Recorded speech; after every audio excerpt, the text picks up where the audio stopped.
Well, going up on this, most of it is gonna be on Bad Boy Trevor. Last year, March, into the same thing with the breaching of the curfew thing and key party with the what if was something man want select the talk about. I'm gonna find the clip. People, me I will not tell check the it. line, so I feel ashamed in a star.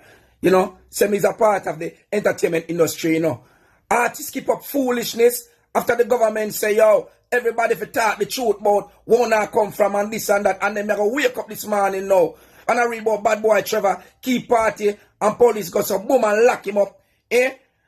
Police should have lock up the selector too and lock up everybody with that party. When it comes to entertainment industry, me ashamed to be a part of the entertainment industry, you know. Because we have some people in there who don't make it look bad for we. You can't bill. You can't hold it. Eh?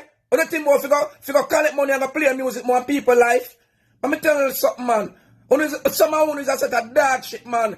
Respect to all of the real people in the entertainment industry and the real sound man, then we are hold it. And a band with belly and just know it's how it go. You see the rest of when I try to bring it down? Yo, Corona fi kill you now. Me hate you now. We lock up